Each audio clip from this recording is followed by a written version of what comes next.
Ils n'ont que des pelles, des balais et des brouettes, mais leur détermination vaut tous les bulldozers du monde. Depuis plusieurs semaines, chaque dimanche, des centaines d'habitants se retrouvent dans les rues de l'Aquila. Excédés par la lenteur des opérations de déblaiement, ils ont décidé d'agir et de se débarrasser eux-mêmes des tonnes de gravats qui jonchent encore les rues du centre-ville, un an presque jour pour jour après le violent séisme qui avait fait près de 300 morts dans la capitale des Abruzzes et ses environs. Ce qu'on veut, c'est récupérer l'histoire de notre ville et les gravats en font partie. Moi, je suis de l'Aquila et je veux libérer ma ville de ces gravats. Beaucoup de bâtiments comme cette église ont certes été reconstruits et la vie reprend peu à peu ses droits, mais selon la protection civile en charge des travaux à l'Aquila, 1,5 million à 3 millions de mètres cubes de gravats resteraient à éliminer.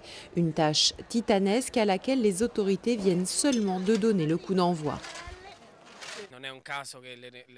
Ce n'est pas un hasard si l'armée et les pompiers ont commencé à s'en occuper 10 jours avant les élections régionales.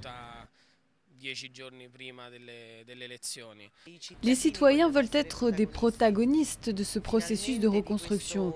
Et il ne s'agit pas seulement de la reconstruction des maisons, mais également de la reconstruction sociale et économique. Car aucun commerce n'a pu encore ouvrir dans le centre et les rues sont quasiment toutes interdites au public. La révolte des brouettes, elle, promet de poursuivre son action jusqu'à ce que la ville soit enfin débarrassée des stigmates du séisme.